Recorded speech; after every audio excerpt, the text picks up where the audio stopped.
The late 60s were chaotic for Hammer. In 1967, Hammer released Quatermass and the Pit, known as 5 Million Years to Earth, in the United States, and Frankenstein Created Woman.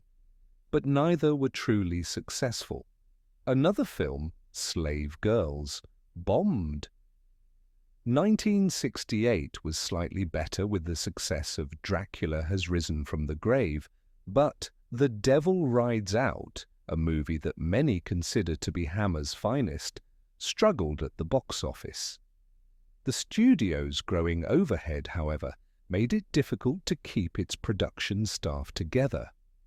The losses included screenwriter Jimmy Sangster, who left to make TV movies in the United States, producer Anthony Hines, who grew tired of fighting unions, not to mention frustrated with the tits and bums films that James Carreras was keen to make, and producer Anthony Nelson Keyes, who stepped away to freelance. Anthony Hines, before leaving Hammer, asked Anthony Nelson Keyes, who was freelancing as an assistant producer on a movie in Ireland, to write the next Frankenstein script. Keyes collaborated with Burt Batt, who also was working on the picture as assistant director, something he had done on many Hammer films.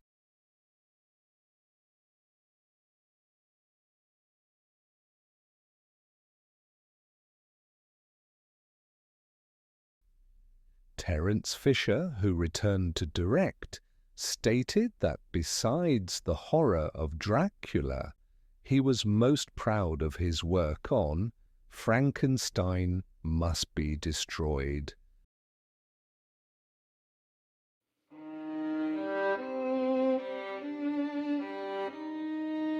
Frankenstein, seeking a new base of operations, moves into a boarding house run by Anna Spengler.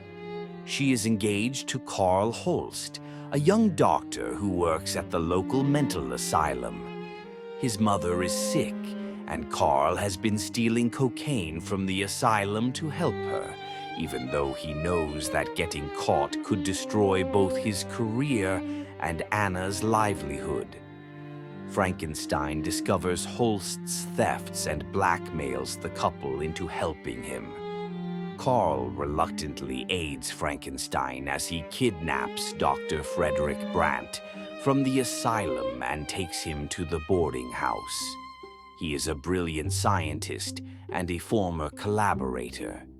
Since Dr. Brandt's physical health is failing, Frankenstein places Brandt's brain into the body of Professor Richter, another scientist whose body is intact but whose mind is gone. In spite of being physically restored, Brandt is tormented by the knowledge that Frankenstein violated his autonomy as well as the natural order. Brandt escapes and seeks out his wife, Ella. Because she cannot recognize her husband in his new form, she is terrified until he convinces her of his identity.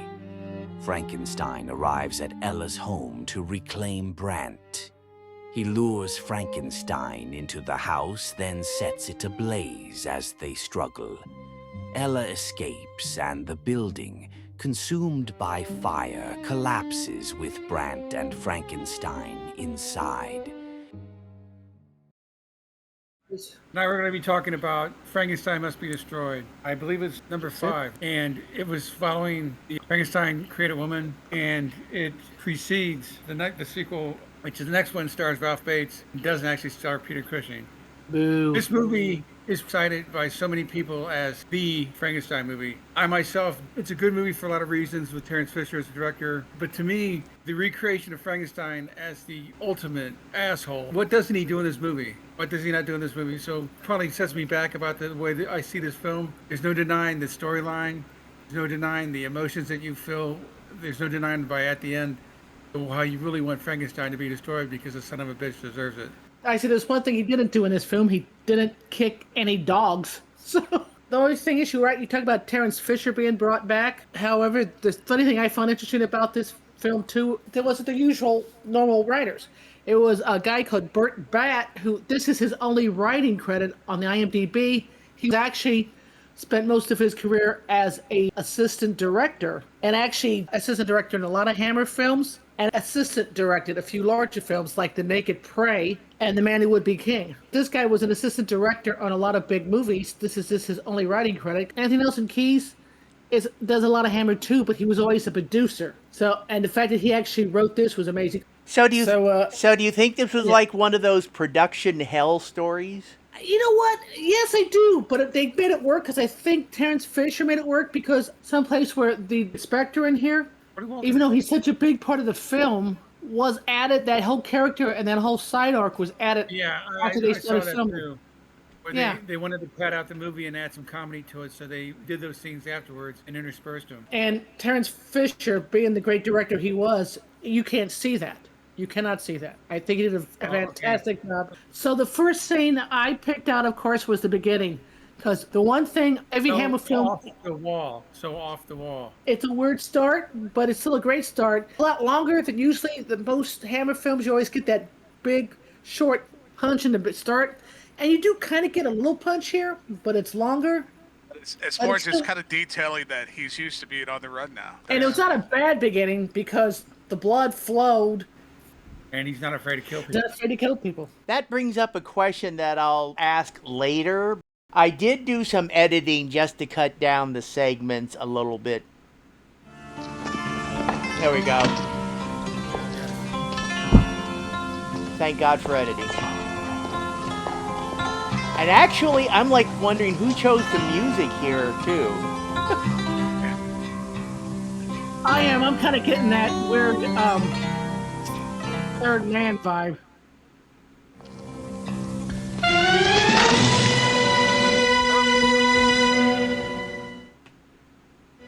That's very Frankenstein. Right. And there's Freddy Jones again. That actually... No, is that Freddy? No. Oh, it's not? That's okay. But anyway, yeah, he's just a plot point. Okay. Well, he looks a lot like... He does it a lot to Freddy Jones. Yeah. Freddy Jones does it much more important. In fact, some of the critics, when this film came out, the two things they cited as the best, well, the three things: Fisher's direction, Cushing's actions, and Freddy Jones got a lot of love from this film. And I like that hat.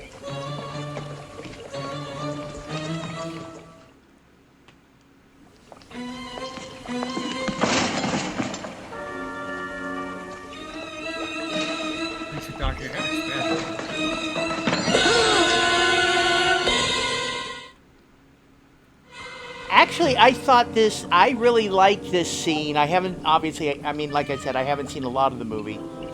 But this scene is a very good grab you, hear suspense going on stuff. No, I agree with you completely, but it's all it's kind of dark comedy, too. It is, and it's so unlike the rest of the other Frankensteins.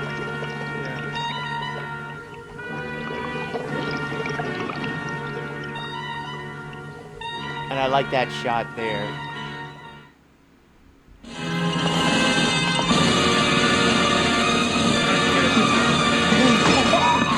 Yeah, and Freddy Krueger is attacking.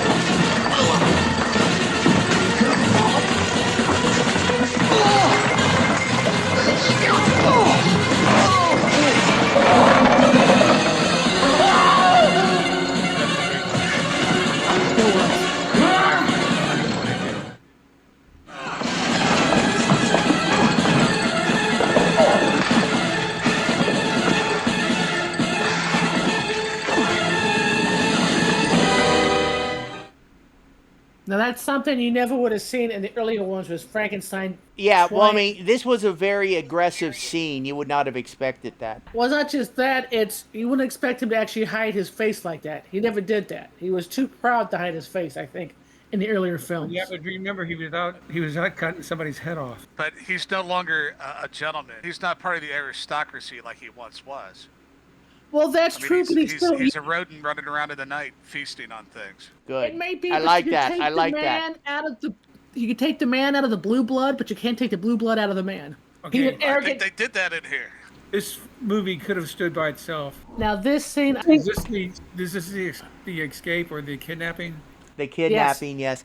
What happens is because of that first scene, he gets discovered by the police and he starts going on the run. He ends up at a boarding house run by a beautiful woman that we'll see later, who is an interesting character. And this is her boyfriend, her fiance, Simon Ward.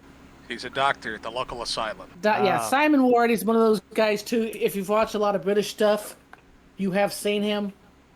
He's actually stealing drugs as a doctor from the asylum to pay for his fiance's mother's medical bills. Frankenstein stumbles upon it by accident and says, I won't turn you in for drug dealing if you do what I tell you to.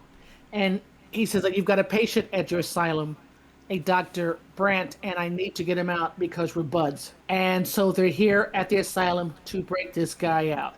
This guy, they keep him sedated a lot. This was why he hates shots, because he has a habit of getting violent. Simon Ward warned him before this point in time, hey, one of his cellmates, a woman across the hall in the cell, screams a lot, so if we make any noise, she'll tip us off. He goes, well, we'll do what we have to do. That leads us to this point. Yes. I couldn't sedate the woman.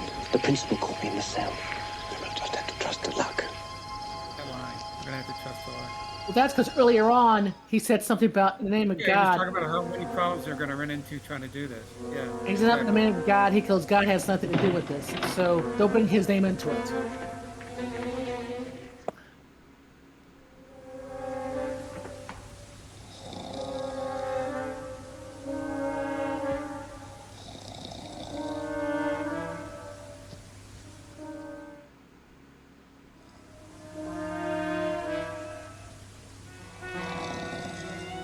I'm sorry. How could you overact that? Yeah. I mean, that made me laugh. I'm not gonna lie. At least he didn't go. Me.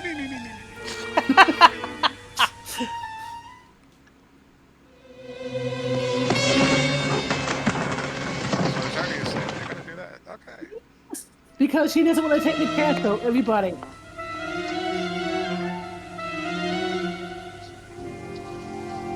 The cellmate they were worried about.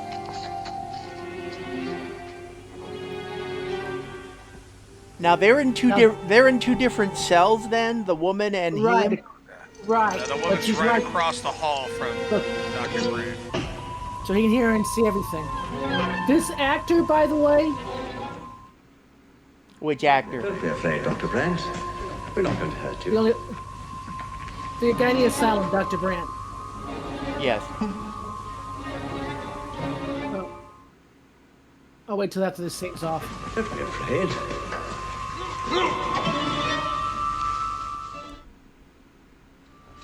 Just relax. Yeah, that's what happens when you have a pussy.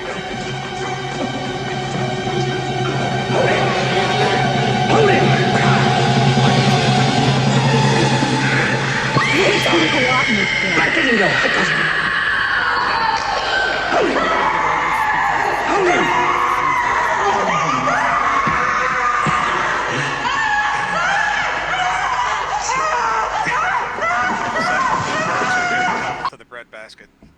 Right. This should be where you stopped. Okay. The several things about this scene got to me. One, you saw that he had no problem knocking that guard out. And that goes to show you that he's done it before, because he did it very well and very confidently. Two, the doctor, who's the asylum resident, right. When he first sees Frankenstein, his first reaction is to recoil in fear. So he knows he doesn't want anything to do with him.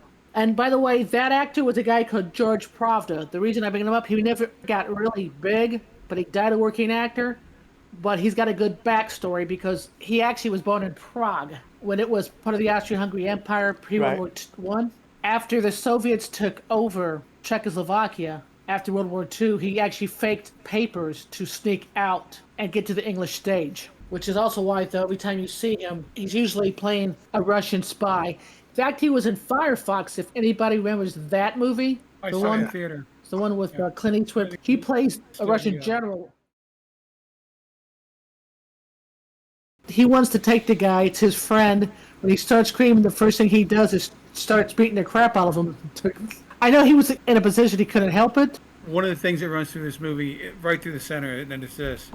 This is like there's a problem with this guy's got absolutely no scruples. In the beginning, when he's blackmailing that kid and he's giving him the carrot and the stick talk, he tells him he's got the highest aspirations. They want to save brains of geniuses so that they can benefit the world.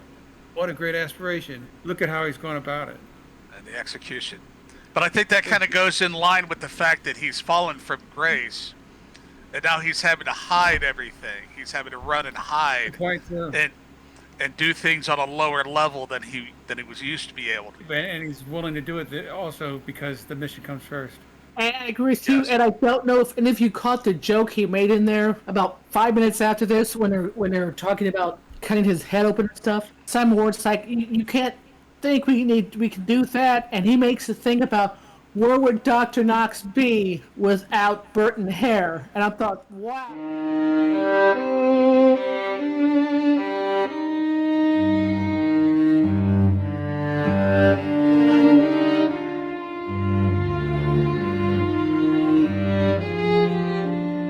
Wow, it talks about how all the advances where he's of Dr. thinking, Knox. yeah. But I was going to circle back. I mean, did you think? I mean, he recoils when he sees Frankenstein because that was what drove him insane, was doing that work. Well, if his wife is correct, if it was, but it also shows that he knew. That's kind of the background we're given. Well, he actually, the doctor in this, the guy that was just snagged, didn't he actually develop some sort of formula or serum or something that? Yeah, he perfected something that Frankenstein wanted. So the next scene is they bring the body back. They find out that who would have thought that a man that age and all those drugs he got pumped in and how crazy he's been can't take a few belts to the stomach like he did and drug across the woods and thrown onto a table without any damage. That it actually gave the guy a heart attack, and they realized they needed to get him a new body to survive. Yeah, to support the brain. That's when him and Ward get into the yelling match, and he's like, where would Knox be without Burton Hare? Exactly. She stumbles in this to check if they need anything. He starts yelling at her because Peter Cushing, throughout this whole movie, except when he first meets her and she's technically his landlord, after he finds out she's doing this with the drugs, he starts treating her like garbage throughout the whole film. He yells at her, starts ordering her to do shit. Orders her around. She comes in and sees all the what she sees in the lab. Right. And he tells her to get out, shut up. And later that night, Ward's going off because they need to get a body. Which I'm going to say I'm kind of disappointed in. They should have done a long scene how they caught Fisher's body, but they didn't. But we're not there yet. We'll get to that part later. So Simon Ward is gone. She's in her bedroom, freaking out because she knows she's in it deep and can't handle herself, and he's walking by the door. That's where we are now.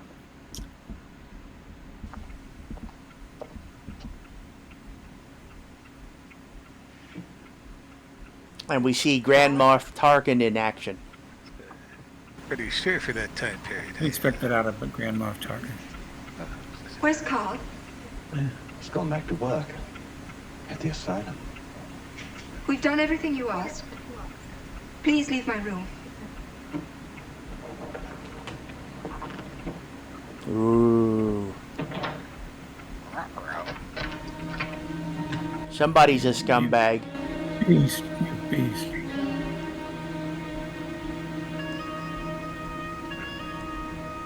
Give me that key.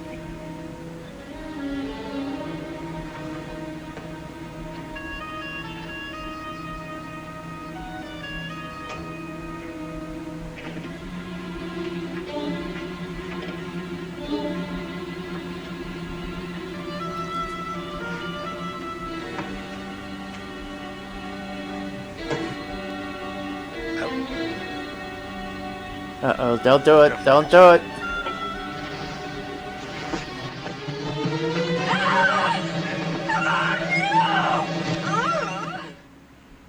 Well, I figured I really didn't have to go into that one too Professor long. Richter has been forcibly removed You cut from that his in half? home. That got vicious. That was half the shock. If I might be allowed Well, to finish. we at least got half the Thank shock. you. I mean, Now, I Okay. have reasons for Wait, believing I put that these he two is together for a in reason. great I don't know if you danger. guys, do you know that there's I some also still on? have reasons Yes, for it's wishing supposed to that be. the matter receives no publicity in the press. Now, if you cannot guarantee your cooperation, And then I for should those be who don't obliged recognize, that's to take the out grand an old man, Dorothy enforcement Walters. order against your newspaper. yeah. You've seen him in a number Now, of I movies want already. no Vampire Circus speculation and, on what the police may be doing. Frankenstein Created And Woman. more important, I want no comment on what, in fact, I am going to do. Okay, those two clips came together, and I thought it was interesting because he's screwing her over the way this guy was screwing the First Amendment over. The Brits don't look at the You press need in to the put same bomb way. down. Well, they believe in freedom of the press. That's where we got the idea from. That's Well, some they used bomb to. I don't know. It's not anymore. It's a. And yeah, for those out there, scene it's a lot more intense to the point where he's actually ripping her clothes off, and I'm going, and they make no pretense that she is a victim. People watching this, if they want to find out how intense it is, which it is, they can do that. And in, Well played, Kevin. I want Go ahead. to say something which is a very thin tangent here, but there is a French film called Irreversible that everybody talks about how disturbing the film is because there's this scene in there that's 10 plus minutes long, and I have to be honest, I didn't think it was nearly as intense or as believable as what this film has. I agree with you. That film did not impress me at all. Irreversible. Have you spent any time in prison? There you go, Kevin. Okay, has it have? No, but I've heard stories.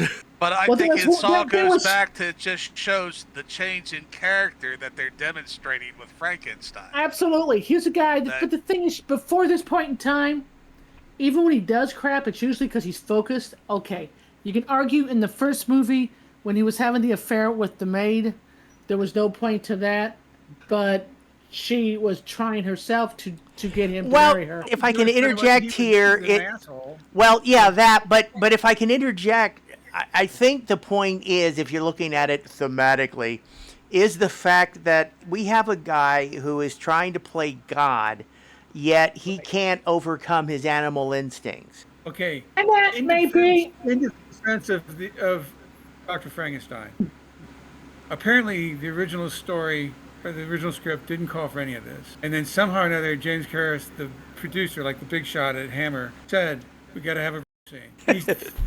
The explanation was he wanted to sex up. He wanted to sex up the movie. So basically, this was a tack on.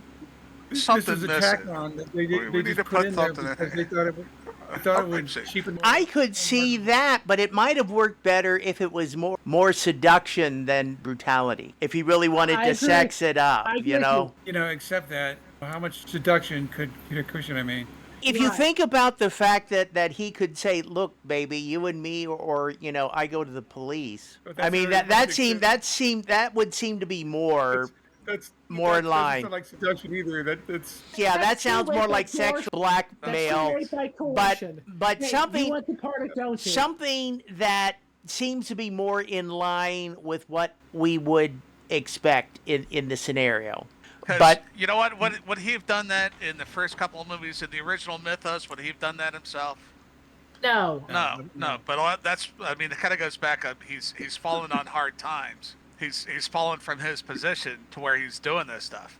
I mean, if you want to go back to like the first couple of movies when he was having an affair with the maid, that's because of his aristocratic position. right. He had Right. money. He was somebody, right? And she was And then throwing now he herself doesn't at have him. that. She was throwing herself at him in an attempt to move up the social ladder. Right, and even at 15, he was an arrogant little shit. So If you got money, it's you're so- getting knick-knack when you're 15. Hey, you're gonna be an Yeah. idiot. I guess I was more shocked, and the greater intensity came from the fact that it was Peter Cushing doing it. I mean, Peter Cushing, even as Grand Moff Tarkin, you didn't see him as a rapist, okay? Yeah. He was. Everybody was doing it too. unless there's a deleted scene where he did that to Darth Vader. in a way, he kind of like if you think of what he did when he like. Darth, drugged we up need to have an with his understanding. got the information out of her, then blew up the planet anyway. Yeah, but that's kind of different. That's a cold-blooded machination as opposed to just letting your animal instincts run amok. I would have thought it was fun of Peter Cushing doesn't do that. Like you said, Christopher Lee, yeah. Peter Cushing, no. It's the fall from grace. That's what this movie is about. It's the Well, you see, this is another weird thought I had, and this is coming from an English major, so, big red stamp here. I'm like thinking of Frankenstein almost in the sense of Satan as in Milton's Paradise Lost. They did make an allusion to God earlier on, and he said don't use that name or bring him in here. So you could almost argue that one. Well, in Satan in Paradise Lost, his rebellion of God just kept going, even though the rebellion became very self-destructive. Well, I get that. And like I said, you can argue that fact because every Frankenstein kind of does a little tap dance through the spiritual or the morality of whatever's going on. And each one kind of rewrites its own view of what it is. Right. Because this one, like you said, totally stepped over the edge. Because in the first one, is he evil? Well, he's more of an asshole who steps over the line, but in his own mind doesn't really go too far. Here, he knows he's gone too far. Even in his own mind, he does it. And he still treats her like shit to the very end of the film. By the way, now that we brought up Veronica Carlson, she didn't make a lot of films, but she did a film we need to put on a list, The House of Gorgon. Apparently, it's a wretched piece of crap that was made in 2019, but the selling point to it is they got her. Marilyn Monroe's in it. Also wanted to show the inspector at least once so people saw that it was Thorley Walter. So the next scene, I do believe, is just the end scene. What ends up happening is Freddy was doing stuff before the end scene. Freddy Jones plays the professor, Professor Frischt, which Frankenstein is aware of and says the guy is smart, but he's not progressive and he won't go where he needs to go, so he doesn't really know what's going on. He's escaped from Frankenstein's clutches and he's made it back to his wife's house. He's Professor Frischt when you first meet him. But after Frankenstein ends up beating up his buddy and realizes he's dying, he decides he needs a body and figures to... And I think he does this to be funny. Brilliant, but then he puts him in Frisch's body. Right. He intentionally picked Frischt, which they never show him grabbing the body and killing him. I wish they had. Yeah, they did. And you know what I should have put in that I should have shown here? Some of the sound effects they used when they were cutting the skull up. That's worth it too, because you could hear the grinding when he's doing that stuff. It was funny as hell. He wakes up, he sees himself in the mirror, figures out what Frankenstein has done, and he really wants no part of it. He's stabbed, so he's kind of dying. And what we also missed too, cut from here, is that the woman goes in, sees him freaking out. She starts freaking out. They start freaking out together, and she kind of accidentally stabs him. She's standing there. She's just totally devastated mentally because she thinks she just killed a man. She's been by Frankenstein. She's been thrown through the ringer, all because she was trying to be a good girl and help her mommy. And Frankenstein looks at her, starts calling her names, and just kills her in cold blood right there just because she destroyed one of his experiments. But Dr. Brown gets away. He doesn't know what to do, so he goes back to his wife. His wife, who buried his body, and he's trying to talk to her. And Freddy Jones actually does an amazing job here, especially since you never see him this kind of weak and whiny. Because, you think of him in Elephant Man, where he's the bad guy. Satanic Rites of Dracula, where he's an evil scientist who decides he's going to kill himself. But I mean, this is some good acting here, because she knows she's got to take Frankenstein down. Yeah, because this part leads into the end of the film. I thought this was actually a brilliant scene, in as much as you have the ultimate victim displaying that awareness that you would not expect in horror, especially Frankenstein. And the wife trying to react. God say, who are you? I buried my husband days ago. Who are you to contemplate such a dreadful joke? I don't deserve vengeance. Who does? You will not recognize my voice, because it is the voice of a different person. No! Who are you? You asked me, did I recognize your voice? And what was the color of your hair? Just think of all the suffering just in this one room. And I answered by raising my left hand. Yeah. I have become the victim of Frankenstein's everything that Frankenstein and I ever advocated.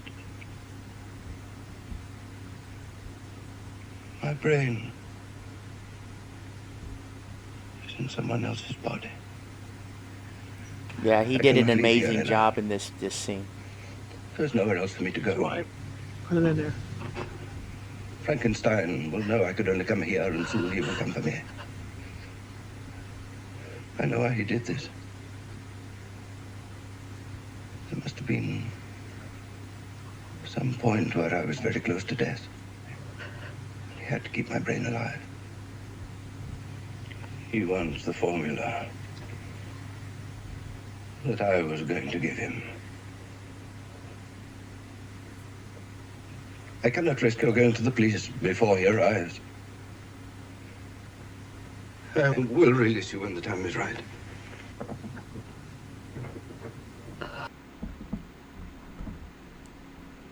So you see he's at the house waiting for Frankenstein. Okay, and yeah, I thought this was a great scene too. Very, very good wrap up. Yes. Very well shot. Very good action.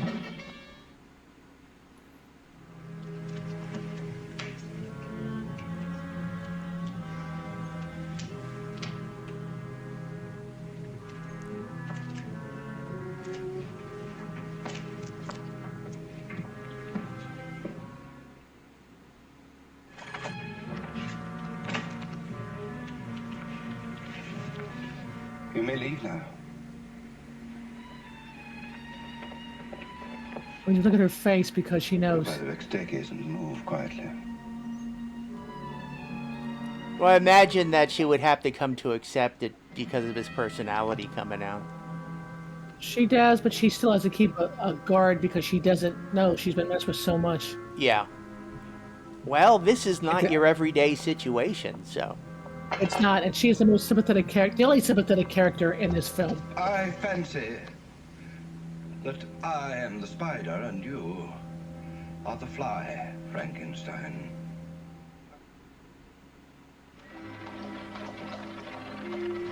That will be my wife on her way to the police. What you want is on a desk in my study. The game is for you to try and get it. So then, in the scenes before this is the scientist character, the brain. Does he demonstrate himself as being Machiavellian, or just we don't see? No. Okay. He didn't even went too far. That's why he was in the madhouse. That's what they imply. Okay. Between the flames. On the other hand, he finds an organic reason for his madness. Frankenstein does and saves him. You didn't know that. You can really understand why he wants Frankenstein dead.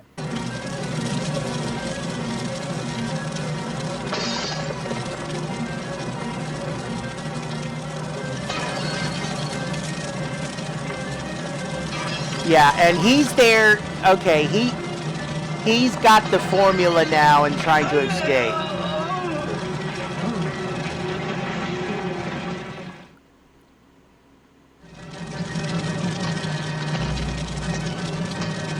He messed up the part where he was creeping the crap out of Simon Ward again. Yeah. And actually, I thought this was a great scene because, if you think about it,